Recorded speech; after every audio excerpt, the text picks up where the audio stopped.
All right, so pay attention. Yeah, what's up? What folder is the... Student resources. Okay, That's just, it's in the root of student resources, and it's called Pygame main class. So this is, all right, guys, stop talking, please. All right, so what we have currently in our video game is we have our bad guys. Oh, I sped up the time, so I have a lot of badgers. So notice when they hit 64 pixels from the right of the screen, they disappear. If you don't do that, I'll show you how it slows down your computer. Just comment that out. So what's going to happen is you're going to notice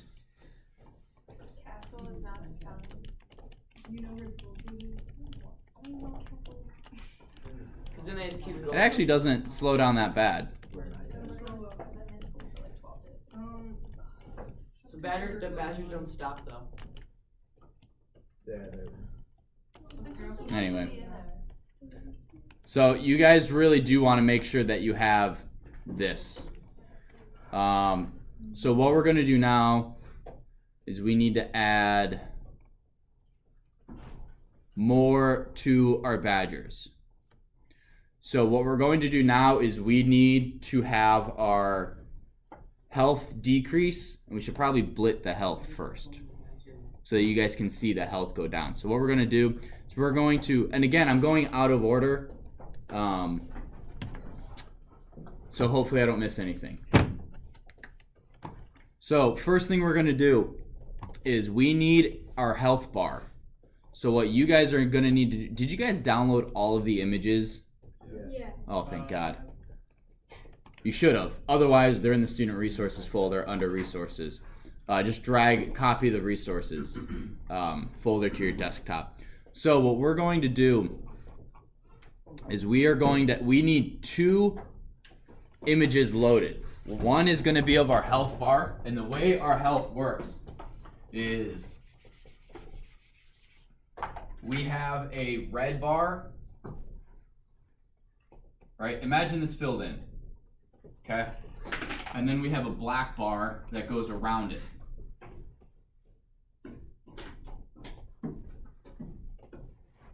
And I'll show you these images in a sec on the computer. I'm fulfilling my inner artist. So then what we do, so this is one image. It's called health bar.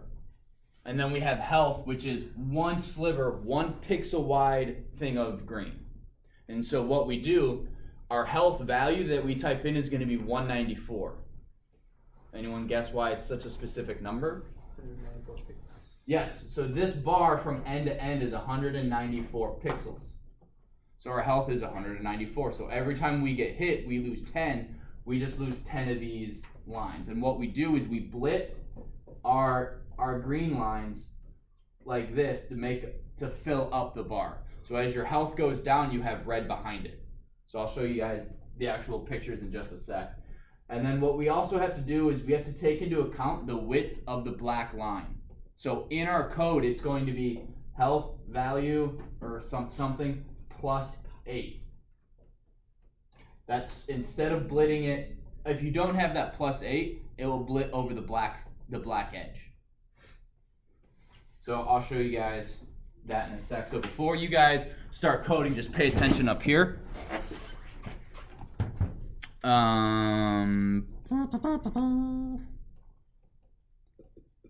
Resources. So again, you guys have access to all these images. So this is our health bar. Oh, it's on this screen. Pretty bland, right? Looks like it's a health bar. And then we have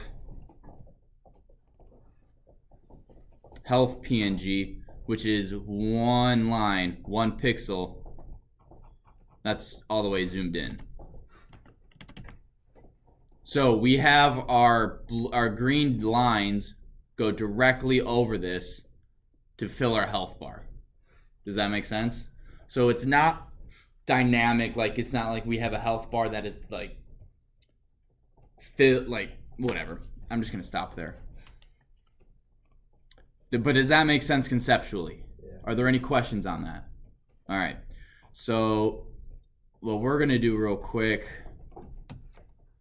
is I'm going to show you, where's my code? Here it is. And you guys don't need to do anything yet, so don't be typing.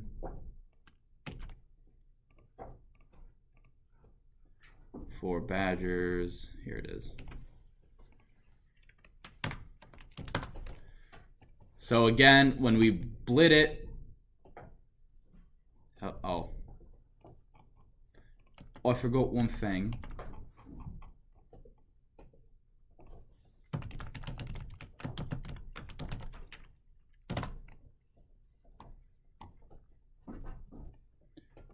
So there's my health, right? And right now we don't have any code that says take health away. So, oh, phew. It got me today, guys. It got me today. There's like 4 bells. Yeah. There's so many bells. If we don't, right? So if I take away that +8, you're going to be able to see the difference. It's actually not +8. It's 3 for the width of the bar and then 5 for the difference from the edge of the screen to the bar. So, but I didn't change. The only thing I changed was that 8, and you can see. Can you guys see that the left edge of the black bar is gone? Right? It's because our health value is being blitted over it. So we have to have a +8 to shift it over so that it's not. So that it fills like that. Oh, wait, you guys can't see. So that it fills it like that. Do you guys have any questions conceptually? Josh, how you doing? Good. Good? Okay. All right, so there's 6 lines of code we need to add. So the first one all the way up is this one right here. Health value is 194. And it is one word lowercase health value.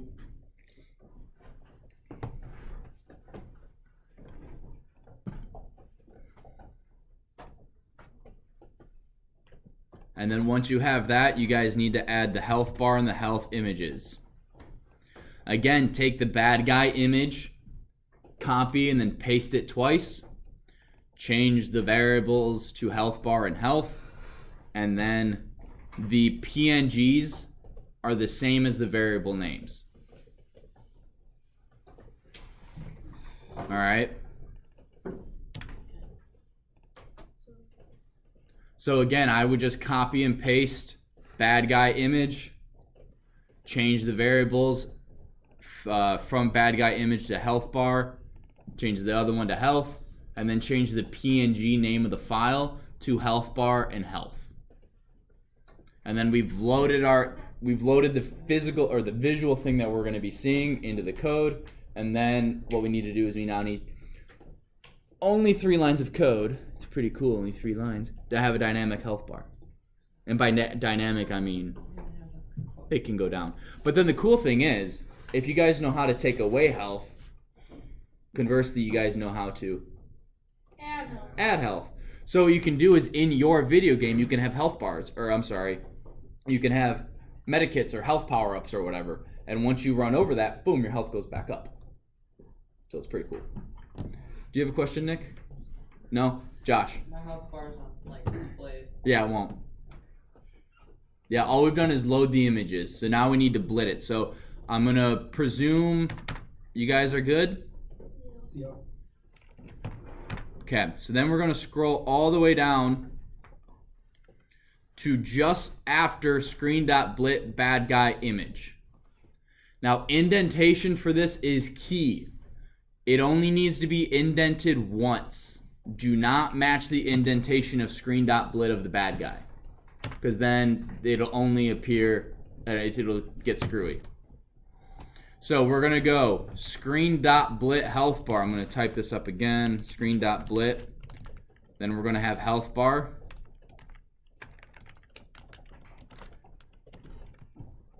And 5,5 is the top left corner of our health bar. And you guys are gonna be busy writing the whole thing, so only. Is there a reason why you did it twice? Yes. Because I just wanted to type it. So if this is our video game screen, right? You know, then it says Pygame appeared, yay!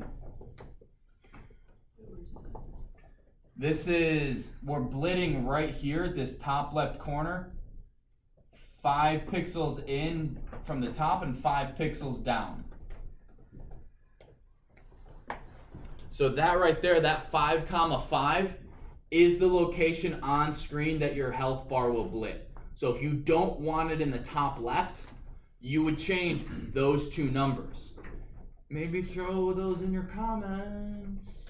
That might help later.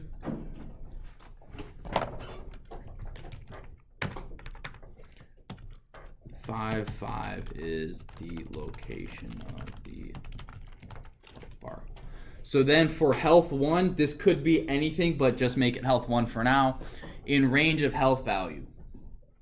What this is doing is, for however much health is left, we're gonna blit our image. We're gonna blit that little single green line of health. So for however much health there's left, blit this image.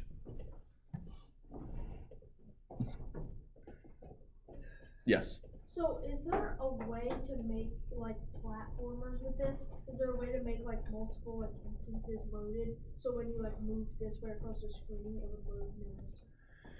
Yeah, the easiest way to do that, in my opinion, is to have a very, very big image. And this is what other students have done in the past. They just load a really big image and you start in the middle, and instead of hitting up, down, left, right and having your character move, the map moves. So it's like Pokemon. You're always in the center of the screen, but as you move up, the image moves down. So all right, so once you have that, once you hit run, you should see a health bar in the top left. What's the error? No bad guy image. So argument 1 must be Pygame, I'm sure if it's not string.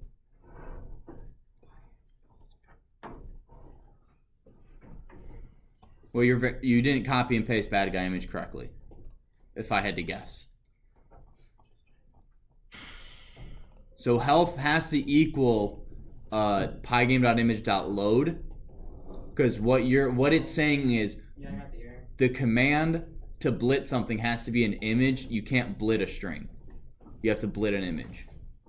So if you guys are getting that problem, I'll take a look towards the end of class. But for the time being, just keep moving on. So now what we're going to do is now we're going to take down our health value. Okay? Yes. I didn't get to finish the last line that we just did. Like, I have one more line. Thank you. You're welcome. So what we're going to do is we're just going to add, if it gets to, we'll actually be able to optimize the code. Instead of having 2 if statements, we'll just have 1. Haha. So we'll go back, and as soon as it gets deleted, we're also going to take away health. So we're going to optimize this a little bit. All right, so I'm going to scroll up. And if Badger 0 is less than or equal to 64, in the game I have, we do this with the rectangle, right? So if the left side of the rectangle gets there, but we can do it with position as well. So we're not only going to delete the Badger index, we are going to do health value minus equal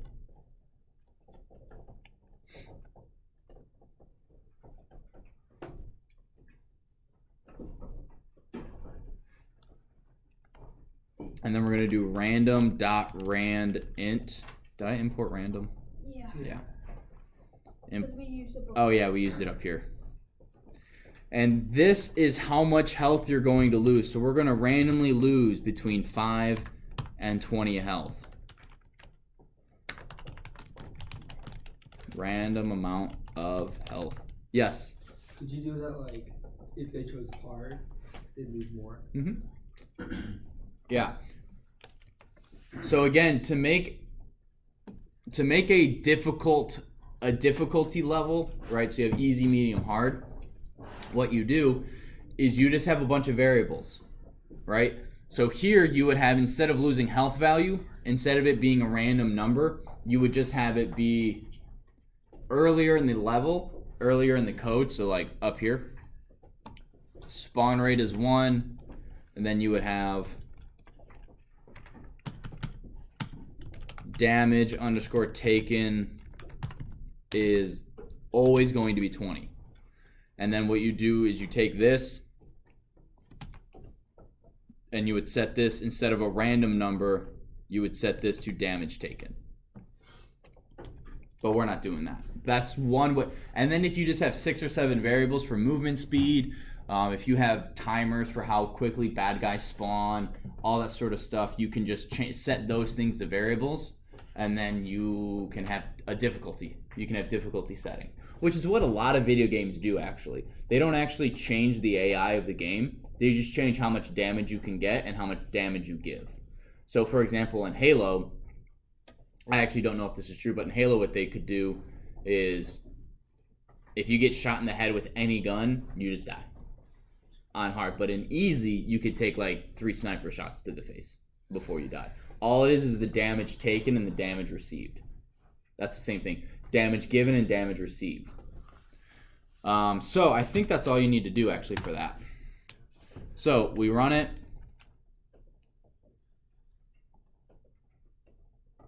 Yep. And I die. But we have encoded what happens if we die. And we're not going to get to that just yet. So we know our health works. We know we're deleting our bad guys. What is next? Well, we should probably do arrows.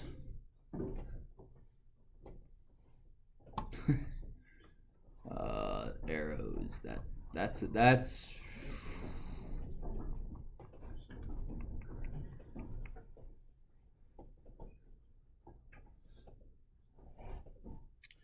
All right. So we have about 15 minutes.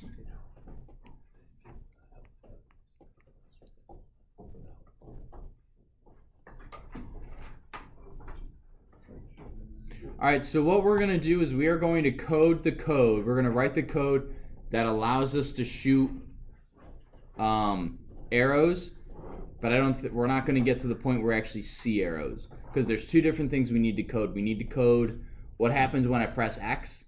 Oh, wait, no, we also need to rotate our player. Let's rotate our player today, and then we'll have all day tomorrow for our arrows. So, is there raycasts in part? Is there what? Raycasts. That's like, so there's 2 different ways of checking if you hit something. There's like an instant, like if it's in front of me. Yeah. Like a sprite base if it hits you. Is there? We're doing the sprite one. We put a rectangle around the arrow, and then if the arrow rectangle interacts with the badger rectangle, they both disappear. So what we're going to do today, now this is a lot of math, but luckily it's copy paste right now. So the first thing, position, is, now we want this, oh wait, no, we don't want it there.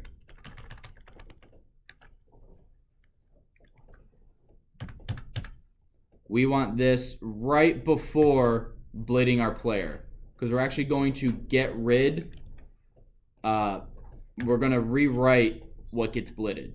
So what we're going to do is we are going to write code that rotates our player image so that it always follows the mouse. So that wherever your mouse is pointing, that is where your bunny, or that's where your bunny is aiming.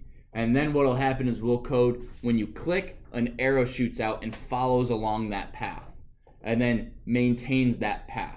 Because if you don't code it right, you may have arrows follow your mouse. You could have arrows, if they're supposed to be shot this way, right? Because he's looking down, they may shoot up this way and go that way. So just be careful. So what we're gonna do here is we're gonna go position equals Pygame dot mouse dot get underscore position. underscore pause. Any idea what this is doing? Hitting the mouse position. Perfect. Now, what I'm going to do is I'm going to walk you through line by line what this is doing.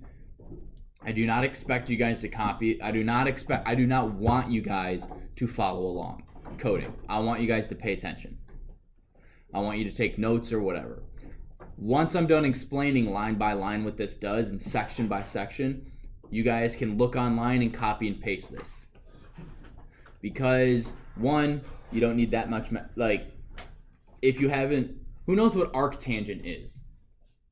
Okay, so 4 of us. Well, 4 of you guys, I only know it because of this game. I can't remember how it actually works. So we're using arctangent, which, again, I'm not 100% sure how it works. You guys don't need to know that. I'm just going to walk you through line by line, so please do not be typing and please be paying attention. I will be able to tell if you're not paying attention. Zeke. I'm kidding. All right. And then, like I said, I'm going to draw a little bit on the board to help you guys visualize it too. So, what we're doing, so we get the position of our mouse, right? That is going to give us like an X, Y coordinate of our mouse. Every time it cycles through, it's going to know the exact position of our game in our game screen of the position. Then it's going to go angle equals math.a tangent 2 position. Oh wait, what are we doing? Okay, no. Position bracket 1 minus player Y pause because we changed a bunch of stuff. Oh, that should be minus player underscore Y underscore position plus 32. Now the reason it's plus 32 is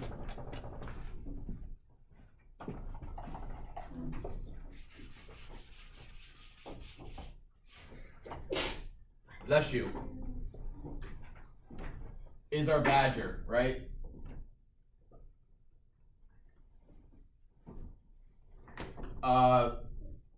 This is 0, 0 of our badger. So we want the angle. We want to find the angle of about 32 pixels in, so that when we get our mouse position, it looks like the arrow is shooting out of his crossbow, not out of his forehead, which looks funny. So our mouse is, when we get the mouse position, we get right there. Okay, so we are at player position plus 32. Position bracket 0 minus player X position plus 26. Oops.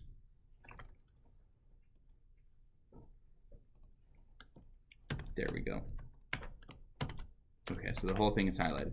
So what we're doing now is we are finding this angle. So we've essentially drawn a line between these two, and we are determining how far. So normally we're looking straight ahead, right? But we moved our mouse down, so we need to find out this angle. The angle of depression. The angle of depression. So we're doing trig. Yes. So we're doing trig in order to rotate our image. So this is angle right here. This is what we're figuring out. And that's what that equation is doing. So So arc, yeah. So that was one. So it's like yes. Because I don't know. So now what we're doing is player rod is the rotated position, the rotated image. So what we're doing is we're actually doing Pygame. Player rod is Pygame.transform.rotate. What do you guys think that's doing? Rotating our image. And then we're going player, and it's 360 minus angle times 57.29. I think that translates it into radians or vice versa. Radians. So what this is now going to be, we're going to rotate our position, we're going to rotate our player by the angle of depression, apparently. Once we've done that, player rot, player 1 position. What this does is, as we rotate, we need to subtly change the position of our character. Because if you don't, what'll happen is it will start rotating. It won't rotate on a point, it'll rotate on a curve. So it actually won't, like, what I mean by rotating on a point, right now, this piece of paper is rotating on a point, right? The point's right here. But if it was rotating here on a curve, that doesn't really, I can't really do it with paper. But if you don't have that, your player will it like as opposed to a smooth turn. Like Yeah, we got it. like a door hinge rotates on a point. All right. Thank you. Player 1 position equals, all right. Don't go to sleep now, Libby. What? How'd you hear that? I'm a teacher. I hear everything. It's fair. I only hear 27%. Yeah, I only hear 27% of what you guys actually say. All right, I am not going to type all this out because I'm going to make a mistake. So, not because I'm lazy, I'm efficient. So all this is doing is it's getting the player position, right? Player position, and it is subtracting the new width of the image, because if we're rotating the image, our width is going to change from whatever this is, you know, let's say it's 100 pixels. And if we're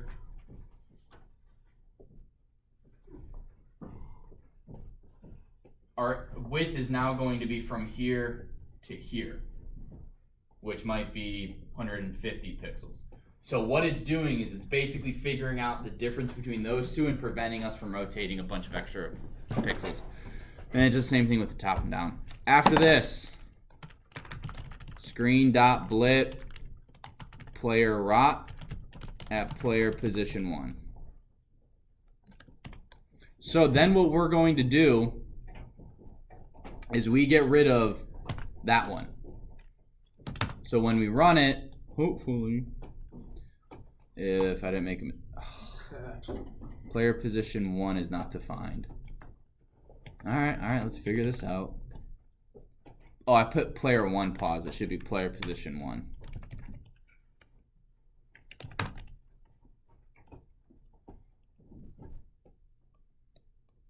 So now my guy follows my mouse. I need to change that spawn rate. That's freaking me out.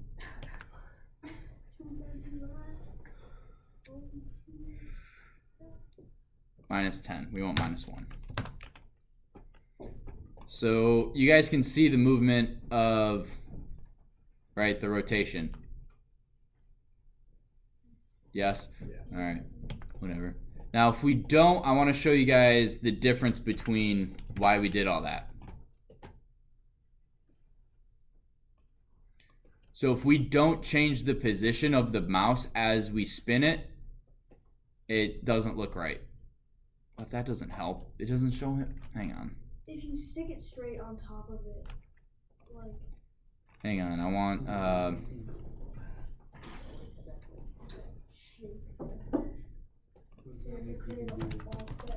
Here we go.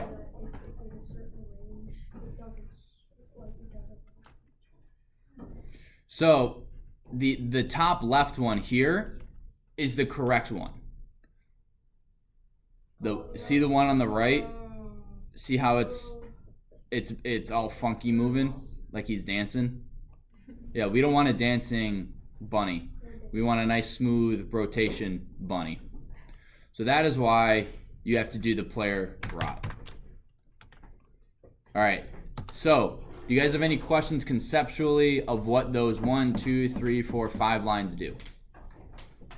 Now you guys do not, again, you do not need to be able to go, oh yeah, this translates it into radians or whatever. You guys don't have to break it down, but you guys do need to know that these 5 lines allow you to rotate your player. You guys can copy and paste this into your code in your video game. I don't care, right? I would recommend it as opposed to trying to find a new way to do it. But what you guys can do now is it's saved. You can copy and paste this. That's the last thing we're going to do today. You guys have 2 minutes to do so. And if you've already done it, that means you probably weren't paying attention. So, Zeke. I was about to say, you put your surface away. You put your surface away too quickly. I was in the fast type. Yeah, I just really. It's called copying and pasting. You don't have to type anything. Yeah, exactly. Where do I go? It's in student resource. It's in this. Get there. It's in this folder. What do you mean you can't get there? I have a problem. My computer won't let me get there. All right, well, that's your fault. But again, all you guys need to do is you copy and paste these 5 lines. I will separate them by comments like this. Keep refreshing. And it's just these 5 lines. Copy and paste them in between your screen.blit of the castle and your screen.blit of the player, and then comment out the old screen.bit player. Mr. Salter, it's not in the translation.